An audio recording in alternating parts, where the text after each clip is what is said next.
Salut les gars, alors ça fait 4 jours que j'ai pas filmé, je sais. Bon, en vrai j'ai filmé un petit peu des trucs, mais c'était un peu nul. Bon, dites-vous en gros, j'ai fait mes cadeaux de Noël, donc je suis allé au Book Off et tout, je vais peut-être vous mettre quelques images là, je sais pas, je verrai bien.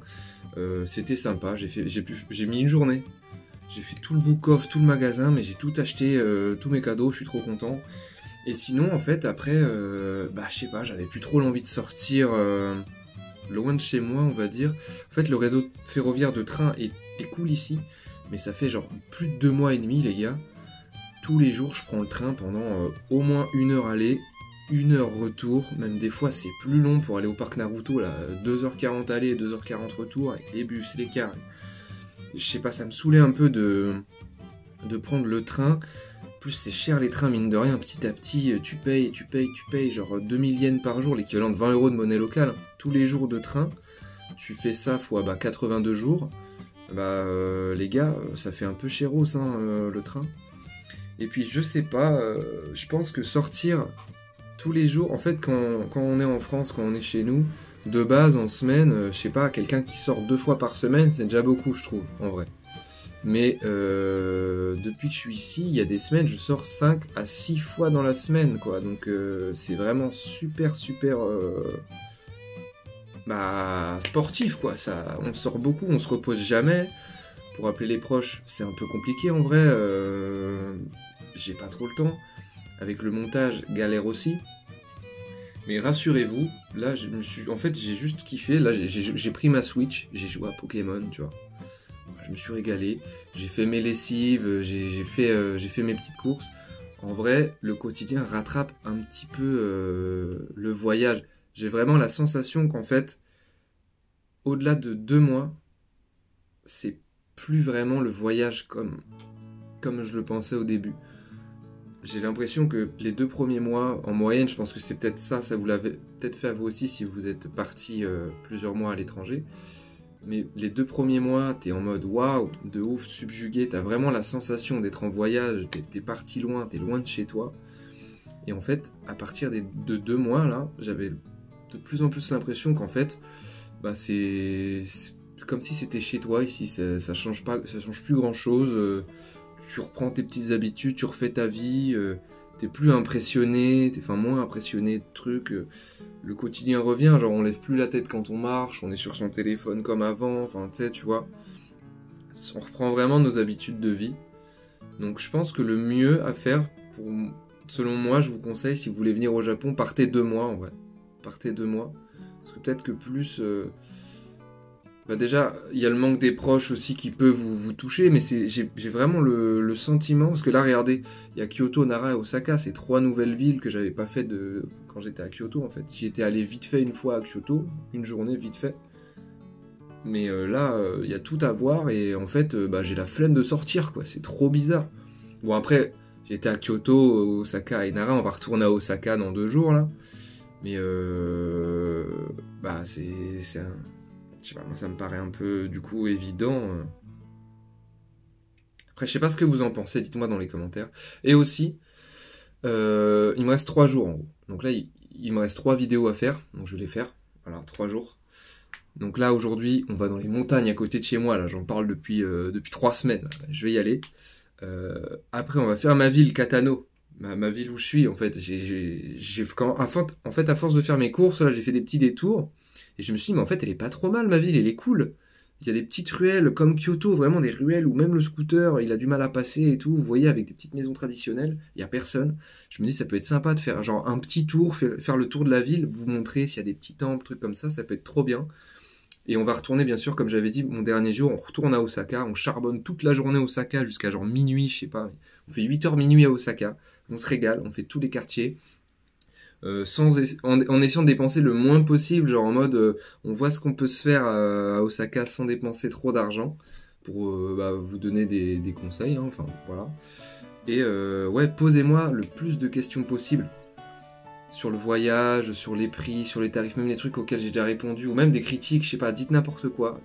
Posez-moi toutes les questions que vous voulez, faites un gros commentaire à rallonge, parce qu'en gros, je vous explique, quand je vais prendre l'avion, quand je serai à Taïwan, j'aurai une escale de 7 heures, les gars. Pendant 7 heures, voilà, j'aurai une escale de 7 heures. Donc moi, mon idée, c'est de faire une sorte de FAQ, Pour ceux qui savent pas, FAQ foire aux questions, en gros je prends vos commentaires, vos questions, et je fais une vidéo où j'y réponds. En gros, si vous me posez plein de questions sur le voyage, et ben je vais faire une vidéo où je vais prendre votre commentaire et répondre à vos commentaires en détail, raconter mon voyage, tout ça. Et je pense faire cette vidéo-là, débrief, un petit peu bilan, en me servant de vos questions comme appui, pendant que je serai à Taïwan. Comme ça, je vous filmerai un petit peu ce que c'est un transit à Taïwan. Enfin, comment ça se passe pour ceux qui vont prendre l'avion, venir au Japon et qui vont passer par Taïwan, quoi. Comment ça se passe, je vais filmer tout le truc, vous inquiétez pas. Bref, posez-moi vos questions en commentaire, j'y répondrai. De toute façon, 7 heures, j'aurai le temps de même faire le montage, carrément. Bon allez, assez parlé, on sort. C'est bon, on est dehors et je vous rappelle que c'est ces montagnes-là qu'on veut atteindre. Donc en fait, on va juste s'y diriger, on va aller vers les montagnes et en vrai, j'ai pas prévu grand-chose, hein. J'ai quand même prévu des trucs par rapport à la dernière fois. En gros, là j'ai une bouteille d'eau déjà, d'habitude j'en ai jamais, je compte sur les distributeurs. J'ai une couverture de survie, des lampes, tout ce qu'il faut, ma batterie externe, au cas où s'il m'arrive une dinguerie. Mais je pense que là ça va, mais j'étais un peu en manque de monts. J'avoue que de base je voulais faire le mont Kita à plus de 3000 mètres de haut, faire des monts à 2000, tout ça. Au final on se sera arrêté à 1500 je crois. Je suis vraiment un peu deg. Mais ça sera l'occasion de l'année prochaine faire les monts suivants. On va dire que cette année je me suis préparé un petit peu à faire des monts plus grands, quoi. Voilà, c'était la découverte de la montagne, parce que je rappelle que j'étais jamais allé à la montagne avant.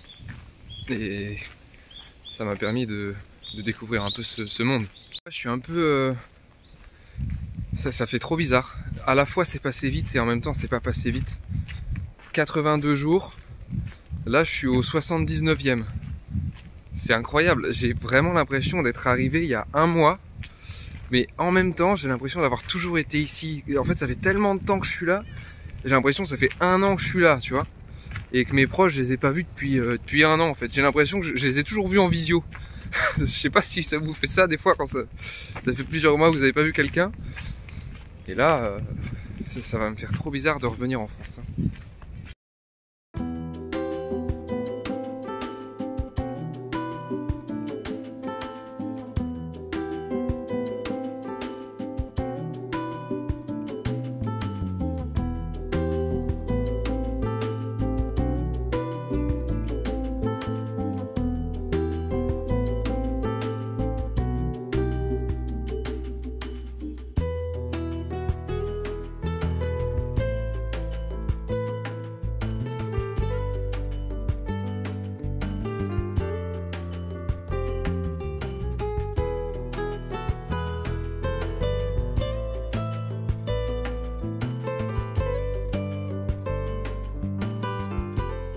Regardez les gars, on est totalement dans une rizière avec les maisons là, traditionnelles.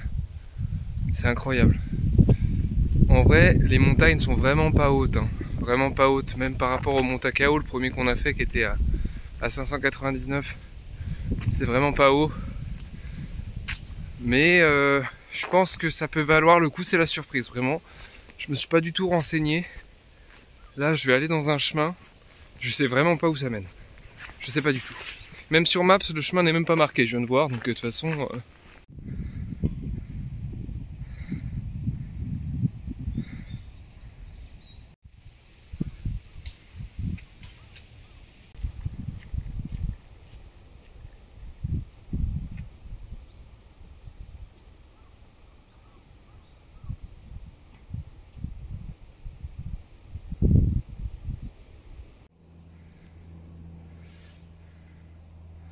Bon les gars, c'est le début de la marche. On commence avec une petite forêt de bambou là, qui fait plaisir.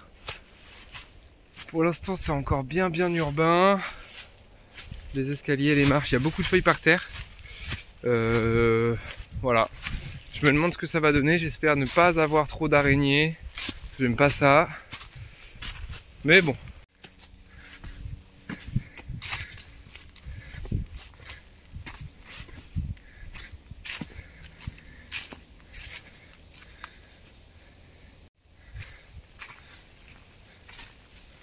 Bon du coup comme je l'ai acheté et que j'ai pas envie qu'elle me serve à rien, alors je sais pas s'il y a des ours ici, Bon, bah c'est bloqué, voilà. J'ai ma Bearbell. En gros, c'est pas un truc qui fait peur aux ours, hein. C'est en mode... ça avertit les ours de notre présence. Et comme ils ont instinctivement peur de nous, ils se cassent. Au moins, tu vois, t'arrives pas en scred par derrière ou quand il y a leurs enfants. Et tu te fais pas attaquer. Donc on va la mettre sur nous. Et puis voilà, on va continuer la rando.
Les gars, c'est physique, hein.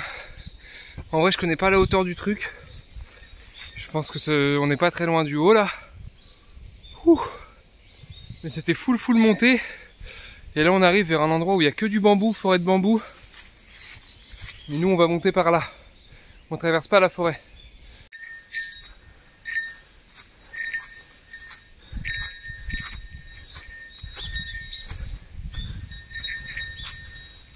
Les gars, c'est méga raide.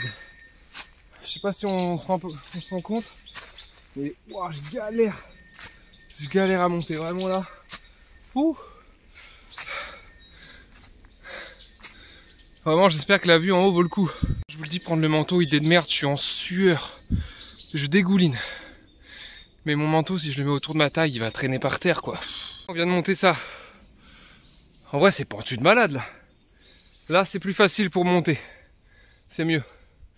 Mais ça change des autres monts parce que là vraiment c'est en mode on traverse une forêt quoi. Donc ça change.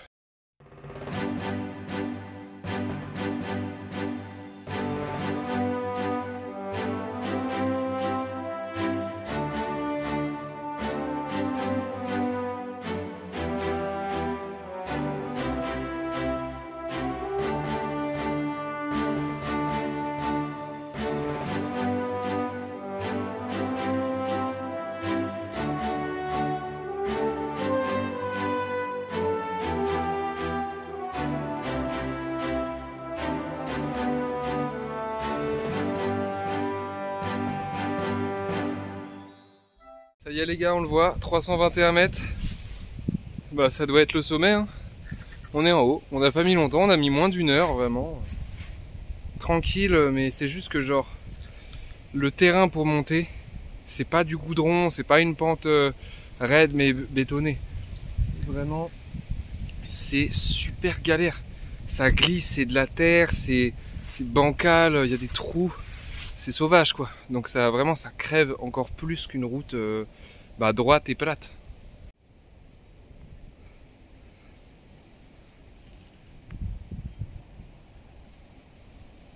Maintenant faut descendre du coup, y a une route qui descend de l'autre côté. On va voir où jusque ça nous mène parce que genre, je vous ai pas dit mais je suis parti à 11h30 et ici il fait nuit noire en vrai 17h. 17h nuit noire, en vrai 17h faut plus être ici. 16h30 il commence à faire nuit, genre 16h30 il fait sombre mais on peut rentrer. Ah ça va être super galère de descendre, attends regardez là il y a des pentes. Vous avez vu la pente là? Non mais c'est une dinguerie hein. Je pense que je mets un pied avec les feuilles, je mets un pied je meurs, c'est glissant je pense. J'espère qu'il y a une autre route. Il n'y a pas l'air hein. Il y a un panneau ici, je vais le traduire parce que c'est des kanji. Mais j'espère qu'il y a un autre moyen de descendre parce que là, attendez, je vous mets devant. Il y a écrit Ata Furiyama. Ça doit être un nom, mais enfin, il n'y a pas de... Il n'y a rien d'indiqué. Ah, là, la route continue plus platement, on va dire. Ça fait plaisir, parce que là, je commençais à me dire, bon, bah écoutez, on va faire des roulades, et puis on va arriver en bas. Par contre, il y a plein de caca d'animaux. Donc, on sent que c'est sauvage, il doit y avoir des animaux, d'où la cloche. Donc, quand je filme, bien sûr, je la prends dans ma main pour essayer d'atténuer le bruit, parce que sinon, c'est chiant pour vous, un truc comme ça, là. Mais c'est toujours pratique, sachant qu'il y a des animaux. C'est pas mal. Bref, j'espère qu'on aura une belle surprise à l'autre bout de la montagne.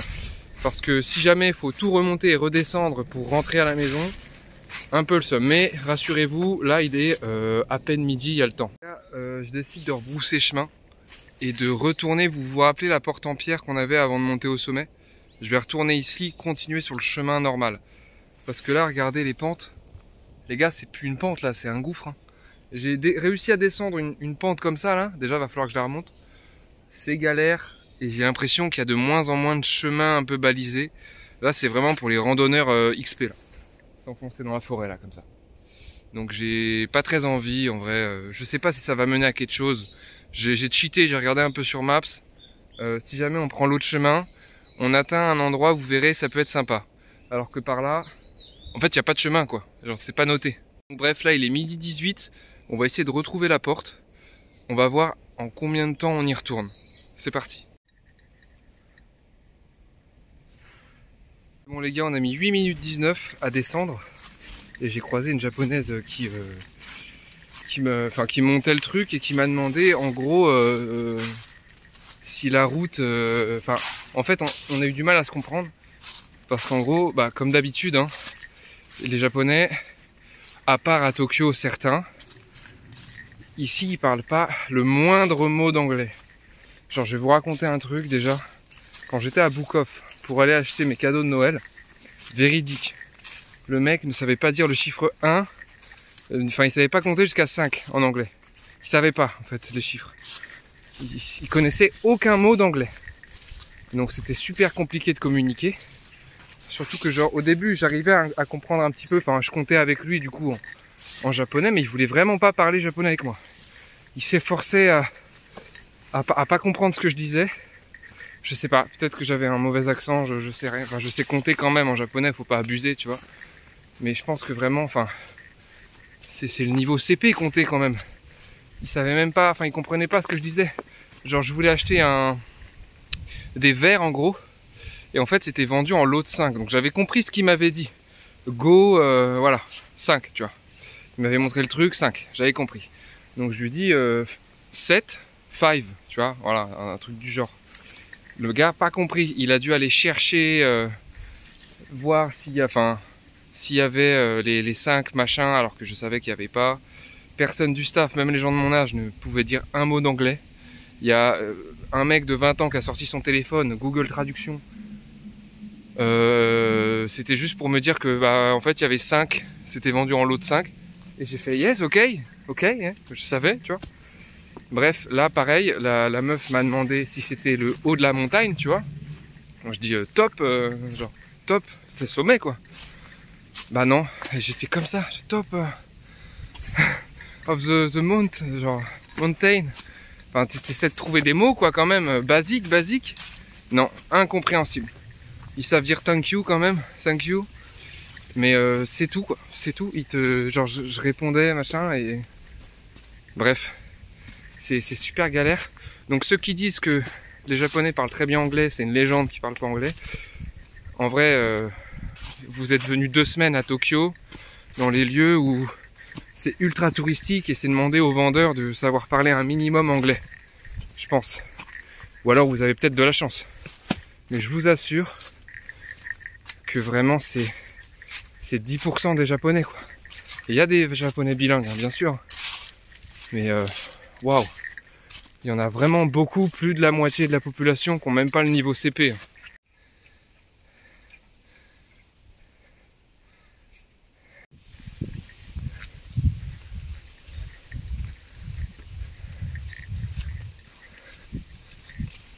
J'ai atterri dans une sorte de ferme.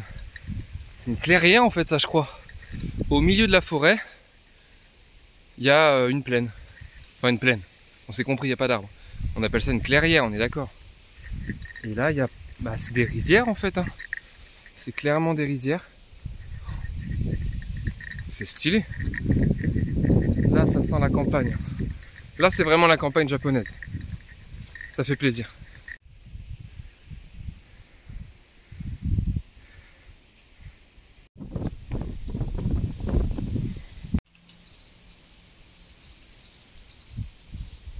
C'est dommage qu'on voit pas la caméra. Regardez, là-bas, là, on voit une montagne au loin. Et on voit la ville surtout. Pile dans le creux, là, on voit la ville. Et aussi, regardez, il y a des baraques. Ici, pour y accéder, il faut passer par ce pont là. OMG. On est perdu dans la... On est perdu là. Et on va repasser, on va recouper dans la forêt, regardez. Moi, ce que je m'inquiète surtout, c'est pour rentrer après. Là, ça va, il est 12h30. Mais pour rentrer, faut pas que je m'éloigne non plus trop.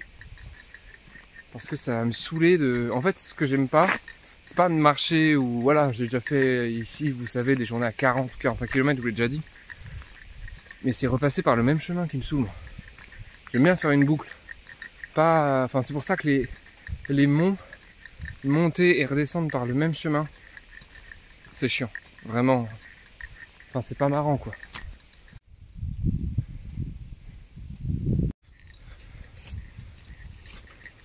Là, on est dans un parc naturel. Le Kulondo Park, je crois que c'est ça.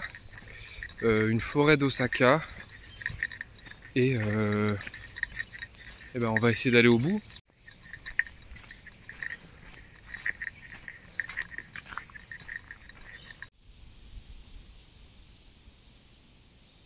Les gars, je vais vous montrer un truc. Il y a un panneau barbecue. Alors pourquoi il y a un panneau barbecue? Je vous ai pas montré, mais au début... Ah, il y a un animal. Bon, il est parti se cacher. Ouais, il y avait un panneau qui disait que de 15h30 à 17h, en semaine, il y a des cours de barbecue de données ici. Il y a des grosses brouettes et tout, machin. En pleine forêt. Bon, bah, je sais pas si c'est une superbe idée. À moins que BBQ, ça veut pas dire barbecue, mais pour moi, ça veut dire barbecue. Hein.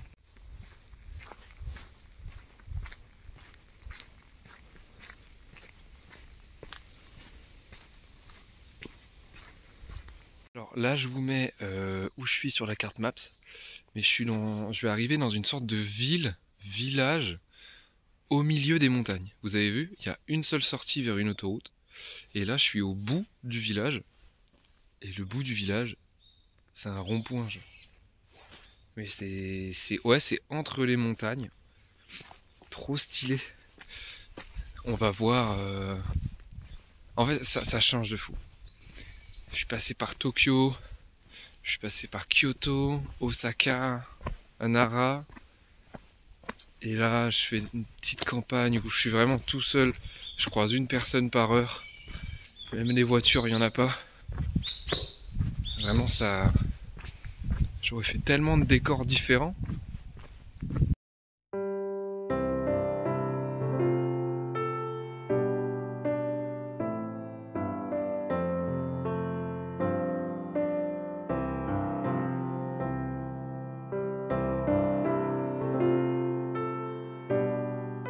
C'est bon, on arrive au bout du chemin, on est repassé par une petite forêt, vous le voyez.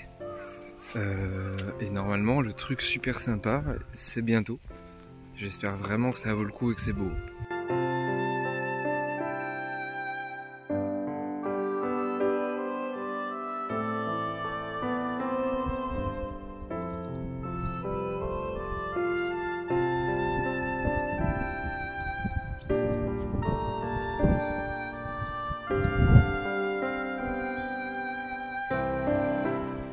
Bon, vous l'avez vu, en gros, le truc de ouf. Bon, c'est pas si ouf, mais c'est quand même assez beau. C'est voilà, un lac au milieu de la forêt. J'ai pris quelques photos avec l'appareil, c'est pas mal. C'est très calme, très détente. Il n'y a personne. Donc ça, c'est agréable. Il n'y a pas trop de temples. Je m'attendais à ce qu'il y ait des temples ici. C'est vraiment en fait une rando que je fais, vraiment. Et là, il y a un chemin qui permet de longer le lac, donc on va le faire, on trouvera peut-être des bons spots à photo et des jolis endroits.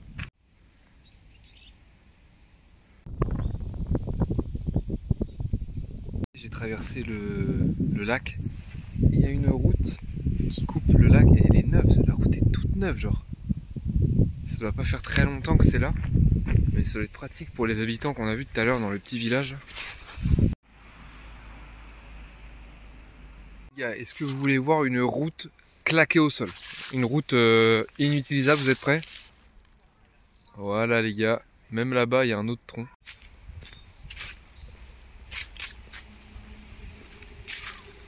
Bon, je pense que c'est bon pour cet endroit-là. On a fait le tour du lac. On est revenu sur nos pas. Et là, c'est la suite du lac. En gros, le lac, il fait un rond. Donc, on va retourner, machin.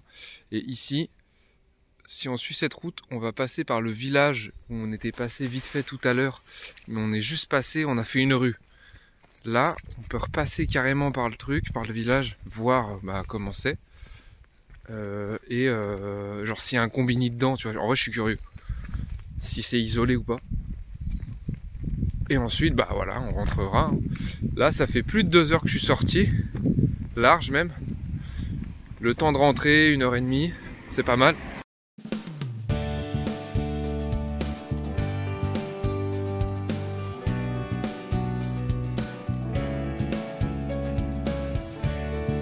Vu que dans cet endroit-là, l'endroit de le petit village, là, il y a un club de foot, un club de tennis et tout.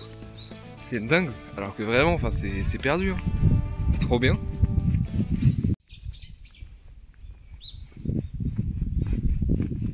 Voilà, on est retourné au rond-point. Et on va devoir repasser par, pas par le mont, mais le chemin classique. Donc j'ai vu sur Maps, il nous indique 1h25 de marche.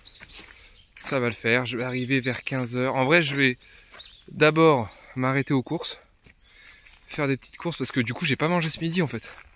J'ai mangé un bon petit déj de zinzin, rassurez-vous. Mais je pensais qu'on aurait pu manger là. Bah y a rien, donc on peut pas manger là. J'ai pas croisé de combini non plus. Donc c'est pas grave en vrai, c'est pas grave. Je vais manger en rentrant et je vais essayer de réserver mon billet de Shinkansen pour samedi. Parce que là on est mercredi et c'est bientôt. C'est bientôt. Et dites-vous que je vais partir à 4h du matin de chez moi.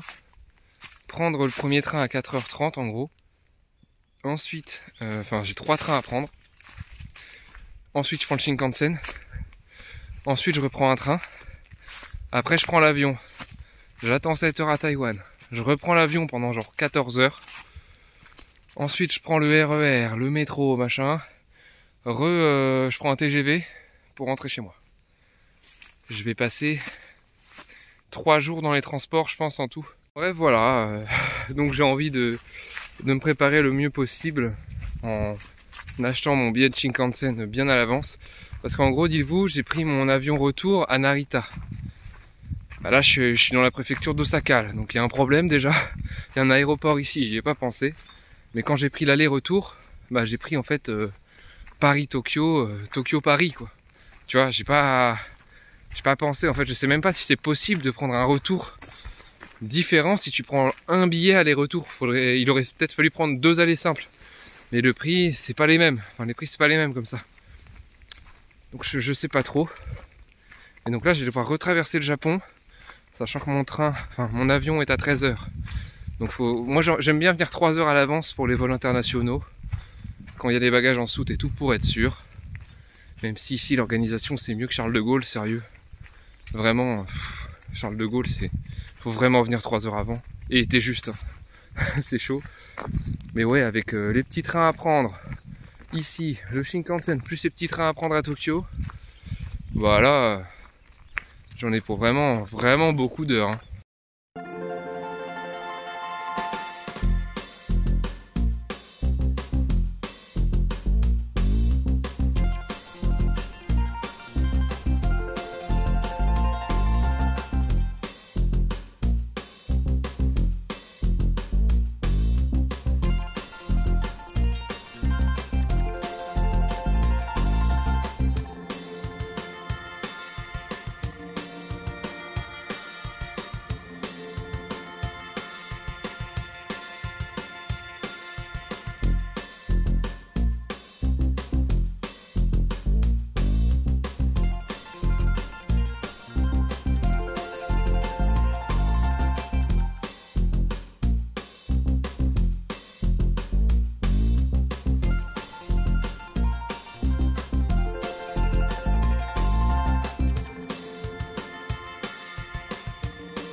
C'est bon les gars, on retourne à Catano, dans ma ville.